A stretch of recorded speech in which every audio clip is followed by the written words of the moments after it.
Per unit area में देखा जाए तो ब्रह्मपुत्र पूरी दुनिया में अपने पानी के साथ सबसे ज्यादा सेडिमेंट्स लेकर जाने वाली नदी है। इन सेडिमेंट्स को हिंदी में गाद कहते हैं, जो बेसिकली मिट्टी और पहाड़ों के मलबे से आते हैं। ब्रह्मपुत्र तिब्बत में ओरिजिनेट होकर अरुणाचल प्रदेश से होती हुई आसाम में आती है और ये रास्ता बहुत अनस्टेबल है। लगातार पूरे रास्ते के दौरान पहाड़ों का मलबा टूटकर इसमें गिरता रहता है और बहुत ज्यादा सेडिमेंट्स इकट्ठे होते रहते हैं। इनकी मात्रा इतनी ज्यादा होती है कि दुनिया की सबसे बड़ी नदी अमेज़न रिवर जो साउथ अमेरिका में, उससे भी लगभग 5.5 गुना ज्यादा सेडिमेंट्स ब्रह्मपुत्र में देखने को मिलते हैं पर स्क्वायर किलोमीटर। अब क्योंकि पहाड़ों में ढलान बहुत ज्यादा होती है तो इसके कारण ये सारे सेडिमेंट्स नदी के साथ ही बहते चले जाते हैं, लेकिन अचानक से जैसे ही असम के प्लेन्स आते हैं ये ढलान एकदम से कम हो जाती है तो नदी के पानी की स्पीड भी गिर जाती है और ये सारे सेडिमेंट्स यहीं जमा होने लगते हैं। अब इसी कारण से हर साल ब्रह्मपुत्र का जो रिवर बेड है वो धीरे धीरे थोड़ा थोड़ा ऊपर उठता रहता है और जो नदी की पानी कैरी करने की कैपेसिटी है ये कम हो जाती है और पानी आसपास के एरियाज में फैलने लगता है। इसके नंबर्स बहुत शॉकिंग है। साल 1912 और 1928 के बीच हुए सर्वे में ब्रह्मपुत्र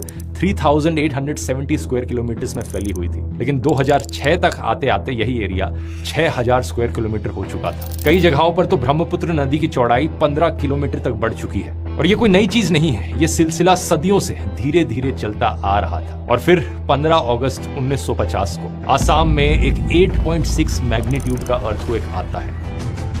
भारी पैमाने पर लैंडस्लाइड्स होती हैं, पहाड़ टूटकर ब्रह्मपुत्र में गिर जाते हैं। सेडिमेंट्स इतनी मात्रा में जमा हुए कि नदी का रास्ता जो था वो एकदम से बंद हो गया, लेकिन पानी का फोर्स तो इतना होता है कि इसे रोक पाना पॉसिबल नहीं, तो नदी ने अपना एक दूसरा रास्ता बना लिया। साथ ही सेडिमेंट से इसका रिवर बेड भी और ऊपर उठ गया। डिब्रूगढ़ के पास ब्रह्मपुत्र का रिवर बेड लगभग 10 फीट तक ऊपर उठ गया, सिर्फ उस एक अर्थक्वेक की वजह से। इतनी तबाही मची कि इसे बोलिया पानी कहा जाता है, यानी पागलपन से बहता पानी। इस अर्थक्वेक के बाद असम में और ज्यादा इंटेंसिटी से बाढ़ आने लगी। ब्रह्मपुत्र हर कुछ साल में रास्ता बदलने लगे। इससे होता क्या कि कभी कभी तो नए इलाकों में बाढ़ आ जाती है तो कभी कभी पुराने फ्लड प्रोन एरियाज इतने सूख जाते कि वहां पानी ही नहीं बचता। बाढ़ का नक्शा हर कुछ दशकों में नए सिरे से लिखा जाता है और कुछ ऐसा ही इस साल भी हुआ। आसाम में फ्लड्स आमतौर पर ब्रह्मपुत्र के किनारे वाले जिलों में आते हैं। धेमाजी, लखीमपुर, बारपेटा, मोरीगांव, ये वो नाम है जो हर मानसून में सुनाई देते हैं, लेकिन इस साल सबसे ज्यादा तबाही उन 3 जिलों में हुई जो अब तक इस तरह की बाढ़ से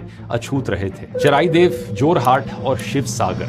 यहाँ के लोगों का कहना है कि उनके दादाओं और नानाओं ने भी इतनी भयानक बाढ़ नहीं देखी थी। इस इलाके में ऐसी भयानक बाढ़ आखिरी बार 1950 में आई थी, उस अर्थक्वेक के समय। असम के मुख्यमंत्री हिमंता बिस्वा शर्मा ने भी कहा है कि इन जिलों के लोग और अधिकारी इसके लिए बिल्कुल तैयार नहीं थे, क्योंकि यहाँ ऐसी भयानक बाढ़ का कोई इतिहास ही नहीं है। 12 जिलों के 856 गांव पूरी तरीके से पानी में डूब चुके हैं।